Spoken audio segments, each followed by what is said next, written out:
Digital public school online classes YouTube में आपका स्वागत है। आज हम पढ़ने वाले हैं अम्ल और क्षार और लवण के बारे में। तो हम लोग देखते हैं अम्ल एवं क्षार। यदि साधारण तौर पर सरल तरीके से यदि हम लोग जानना चाहते हैं अम्ल और क्षार को, एकदम सरल और साधारण तरीके से है कि जो खाने का चीज जो स्वाद में क्या होता है, खट्टा होता है। खाने का चीज जो स्वाद में खट्टा होता है क्या कहलाता है? अम्ल। एग्जाम्पल में नींबू, संतरा, इमली और बहुत सारी चीजें जो खाने में क्या होता है, खट्टा होता है, तो उसे क्या कहा जाता है? अम्ल। क्षार के बारे में देखते हैं।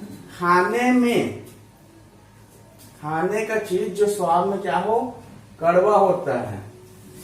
एग्जाम्पल में यदि आप साबुन या टाइड जो एक्सपर्ट रहता है उसको यदि हम लोग हल्का से भी छींक भी लेते हैं तो कड़वा टाइप का रहता है।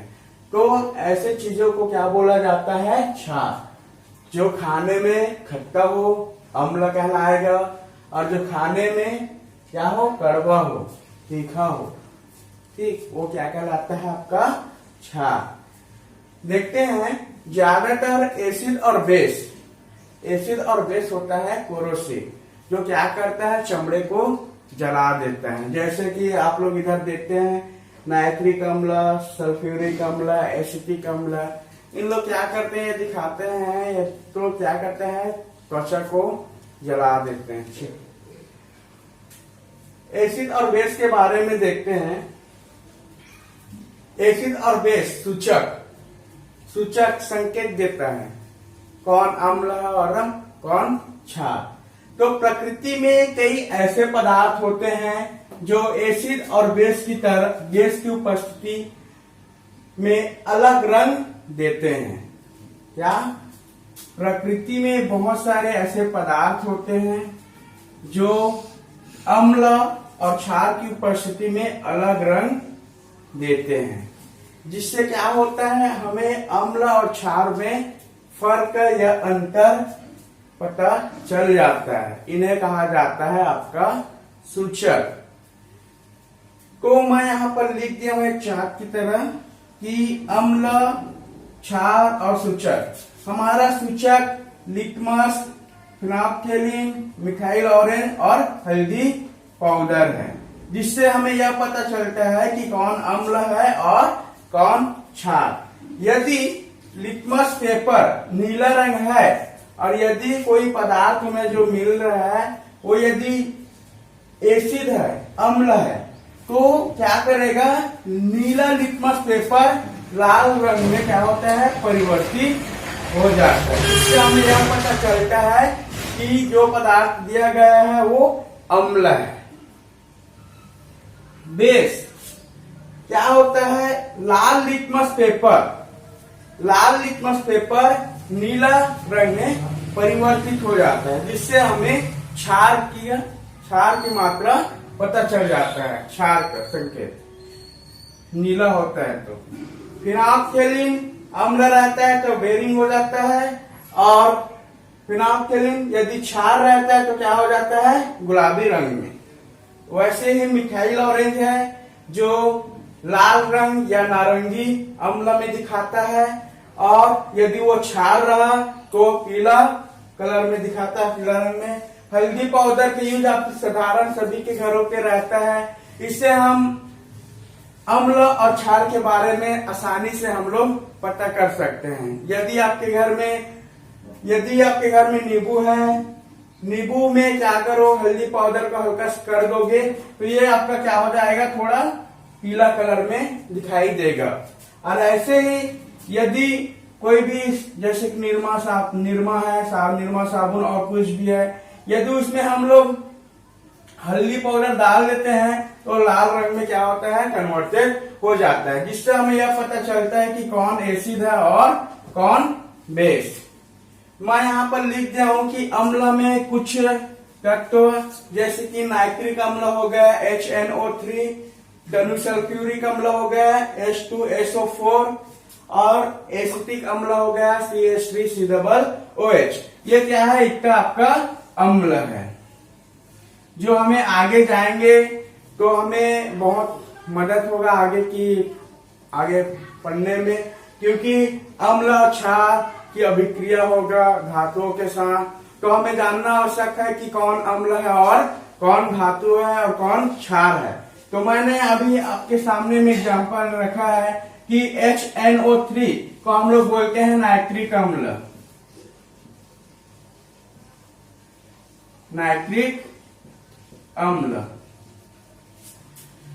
H2SO4 को बोला जाता है सल्फ्यूरिक अम्ल,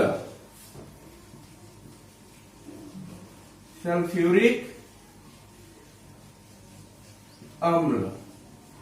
और CH3COOH को बोला जाता है एसिटिक अम्ल।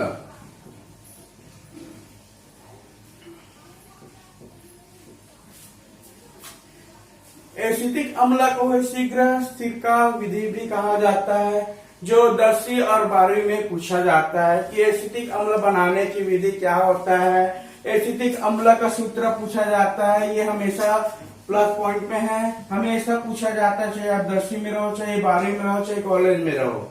रसायन में CH3COOH ये एसिटिक अम्ल है, हमेशा मोस्ट IMP आप याद कर रखिए। देखो क्षारक, क्षारक के बारे में देखते हैं कि हम लोग देखना क्षारक में लास्ट में इधर देखना OH है, OH OH OH। साधारण तौर पर यदि हम लोग देखेंगे तो लास्ट में यदि OH है तो समझना वो क्या है, क्षार है। क्या अम्ल, नाइट्रिक, सल्फ्यूरिक, एसिटिक अम्ल आपको याद करना पड़ेगा। और भी अम्ल है। क्षार में potassium hydroxide, copper hydroxide, sodium hydroxide, ammonium hydroxide. यहाँ पर NH4 है, इसे अमोनियम पढ़ा जाता है, ये अमोनियम हाइड्रोक्साइड हो गया। ये अम्ल और ये क्षारक हो गया, जिन्हें आपको याद करना है, जो आपके आगे की जो अभिक्रियाएं होगी धातुओं के साथ, तो उसमें आपको महत्वपूर्ण भूमिका अदा करेगी। और हम लोग जानते हैं अम्ल क्षार हो गया लवण।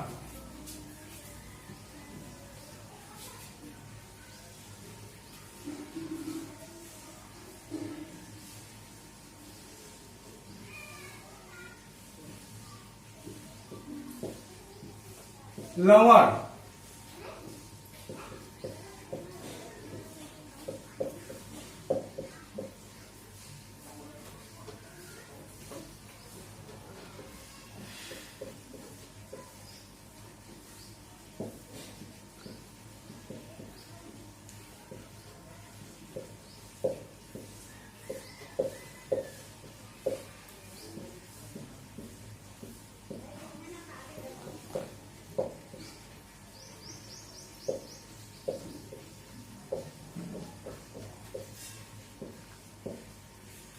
देखो लवण क्या होता है, लवण कैसे बनता है।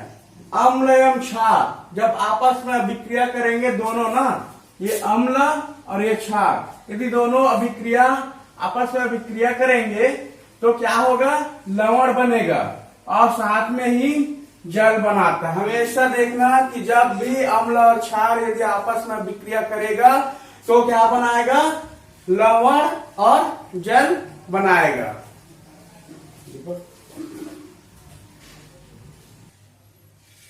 हमने लवण की परिभाषा देखा कि लवण का निर्माण होता है अम्ल और क्षार की अभिक्रिया के द्वारा।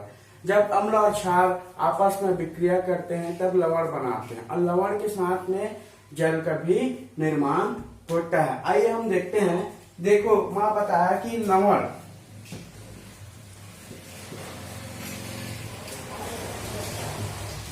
मैंने बोला अम्ल और क्षार के आपस में जब अभिक्रिया करते हैं, अम्ल और क्षार ओनली, दोनों अम्ल और क्षार जब अभिक्रिया करते हैं, यहाँ पर लिखा हूं कि क्षार और अम्ल, क्षार के रूप में NaOH प्लस HCl, अम्ल के रूप में मैंने उतने समय यहाँ पर चांद बनाया था कि जिसमें नाइट्रिक अम्ल, तनु सल्फ्यूरिक अम्ल, एसिटिक अम्ल, ये सभी अम्ल है। और sodium hydroxide, potassium hydroxide, calcium hydroxide, copper hydroxide, जितने भी OH लगा हुआ था उसको सभी को मैंने बोला था क्षार। तो यहाँ पर देखो OH लगा हुआ है, अर्थात ये क्षार है, और ये HCl अम्ल, हाइड्रोक्लोरिक अम्ल, और क्या होगा, अम्ल और क्षार जब आपस में अभिक्रिया किए तब क्या बना है, लवण, अर्थात Na एक यहां से उठा और एक यहां से, सोडियम क्लोरीन, ये हो गया NaCl, नमक का, साधारण नमक का सूत्र है ये। और बचा देखो अपने यहाँ एक हाइड्रोजन और एक हाइड्रोजन, दो हाइड्रोजन बचा, तो दो हाइड्रोजन यहाँ पर लिख लिया H2, और एक ऑक्सीजन बचा तो एक ऑक्सीजन यहाँ पर लिख लिया। तो हमें यहाँ पर लवण भी प्राप्त हो गया, जल भी प्राप्त हो गया। ये आपका लवण है जो अम्ल और क्षार के साथ अभिक्रिया करने के दौरान हमें लवण और जल प्राप्त होता है। आइए हम लोग देखते हैं अम्ल या क्षार धातु क्या करते हैं। जब अम्ल या क्षार किसके साथ, धातु के साथ यदि अभिक्रिया कर रहे हैं तो क्या होता है। मोस्ट IMP, इसको आप लोगों को याद करना है।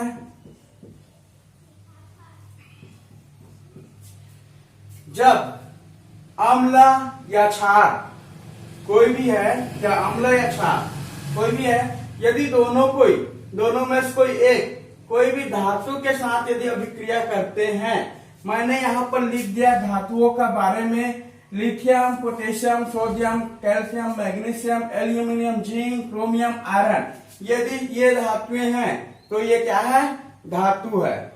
अधातु एग्जाम्पल में लिखा ब्रोमीन, फ्लोरीन, क्लोरीन, सल्फर। ये उपधातु है मरकरी, जो धातु और अधातु के बीच का जो रहता है उपधातु।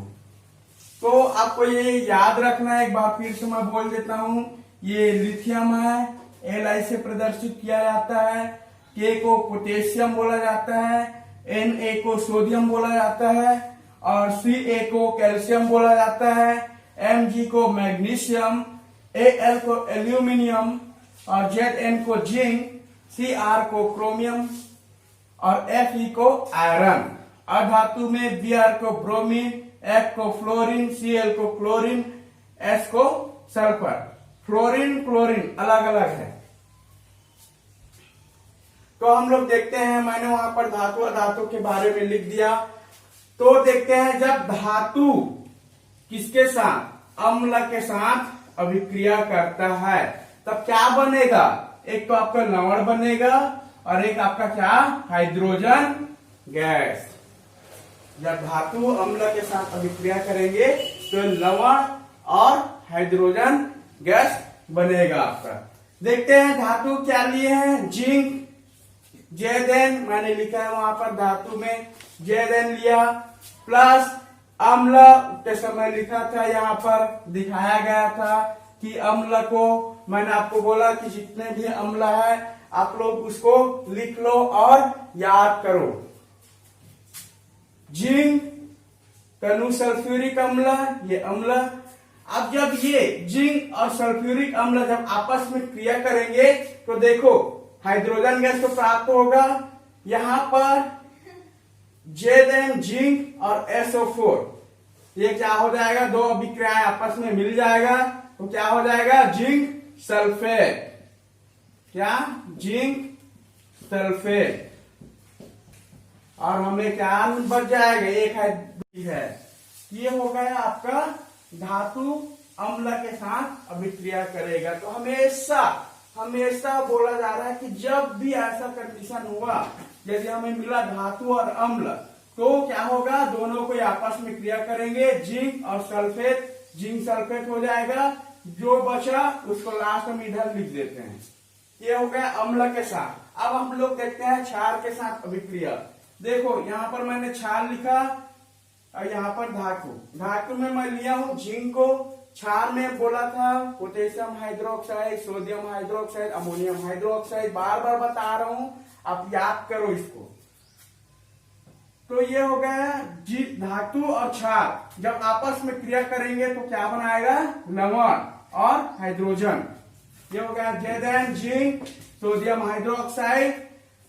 तब क्या होगा, देखो सोडियम जिंकेट, हाइड्रोजन निकालना है, ये दो हाइड्रोजन यहां से निकल जाएगा, हाइड्रोजन को छोड़ दो, बाकी सभी को ले लो क्योंकि हमें हाइड्रोजन निकालना है। ठीक, तो आपका Na2ZnO2 ये क्या हो गया आपका जिंकेट का है, सोडियम जिंकेट, इन्हें पढ़ा जाता है सोडियम जिंकेट। और ये आपका हाइड्रोजन गैस है ना, सभी जितने भी है। तो समझ में आया आपको दोस्तों, ये धातु है, जब भी धातु क्षार के साथ अभिक्रिया करेंगे तो लवण के साथ में हाइड्रोजन गैस मुक्त करेंगे। एग्जाम्पल में Zn जिंक, सोडियम हाइड्रोक्साइड, दोनों आपस में क्रिया करेंगे तो लास्ट में हाइड्रोजन को छोड़ दीजिए और बाकी सबको ले लीजिए, तो Na2ZnO2 सोडियम जिंकेट हो गया, जो बचा उसको लास्ट में इधर लिख दीजिए। देखते हैं चौथा विक्रिया, अम्ल या धातु।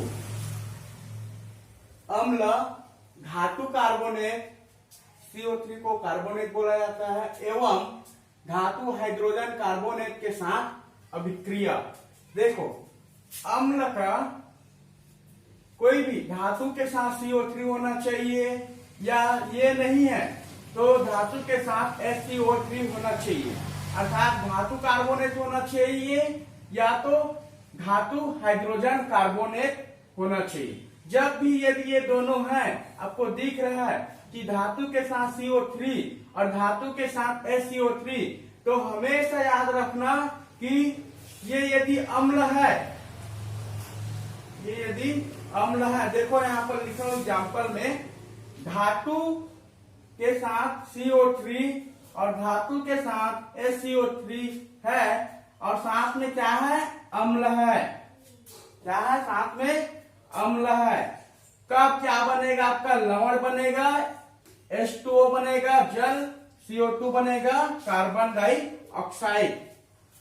देखो यहाँ पर धातु के जगह मैंने लिया है Na, सोडियम, CO3 को लिख दिया, सोडियम कार्बोनेट हो गया, प्लस यहाँ पर मैं लिया अम्ल, तो ये आपका अम्ल है, HCl अम्ल, हाइड्रोक्लोरिक अम्ल। देखो जब ये धातु कार्बोनेट, सोडियम कार्बोनेट और ये अम्ल दोनों आपस में अभिक्रिया किए तो क्या बनाया लवण, अर्थात Na को लिया और Cl को लिया तो NaCl हुआ, बचा क्या, देखो H2O लेना है, यहाँ पर दो हाइड्रोजन है, दो हाइड्रोजन ले लिए, एक ऑक्सीजन ले लिए, सेम टू सेम आपको कुछ नहीं करना है, लवण भस को लो, बाकी जस का तस इसको लिख दो, जैसे का तैसा, H2O CO2, H2O CO2, ये को इसको आप लोग ले लेना सामने में, और बाकी जो भी बचा उसको यहाँ पर लिख देना। ये हो गया आपका सोडियम धातु कार्बोनेट के साथ। देखते हैं ये धातु कार्बोनेट के साथ हो गया। अब दूसरा देखते हैं, दूसरा एग्जांपल HCO3 हाइड्रोजन कार्बोनेट। यहाँ पर देखो HCO3 हाइड्रोजन कार्बोनेट के साथ अभिक्रिया।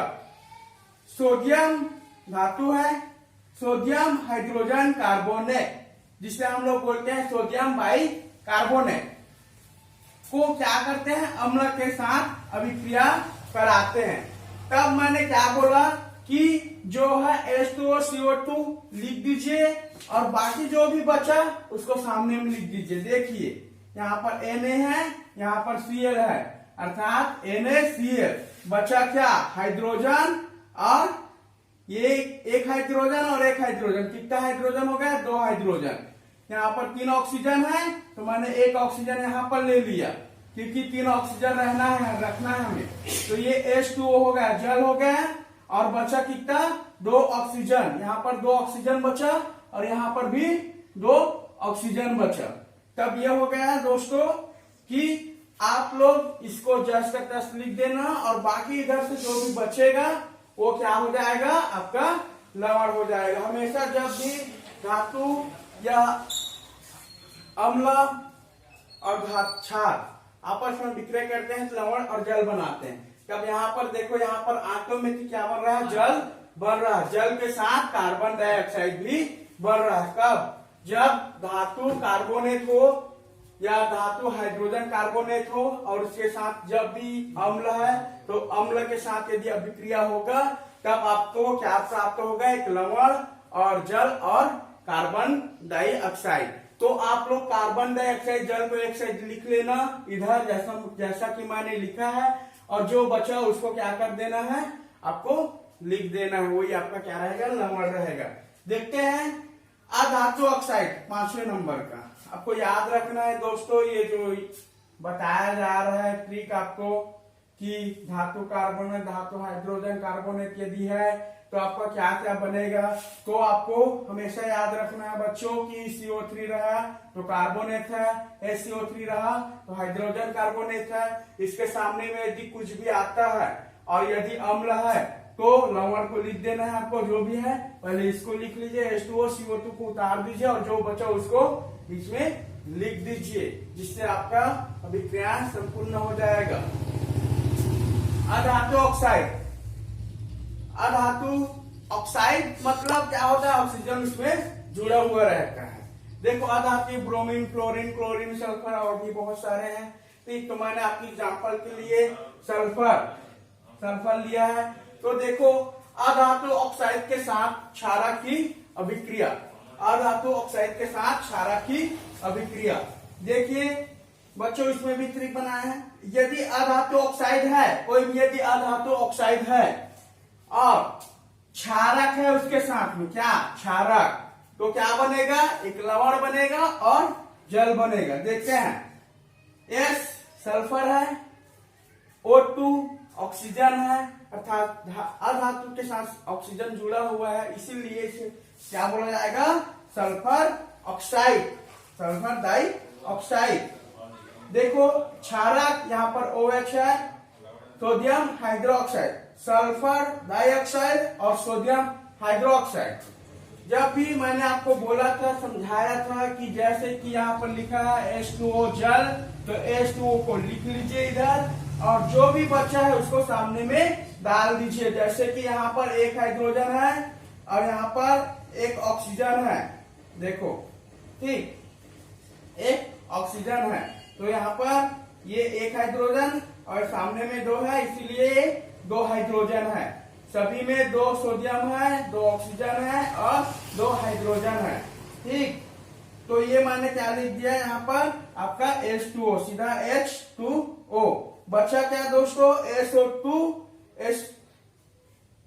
देखो यहाँ पर आपका बचा Na2SO3। तो हमारा यह वीडियो पसंद आया तो आप सब्सक्राइब कीजिए, लाइक कीजिए और बेल आइकन के बटन को जरूर दबाइए, ताकि अगला जब हम लोग अगला वीडियो बनाते हैं तो आपको नोटिफिकेशन में आपको मिल जाए।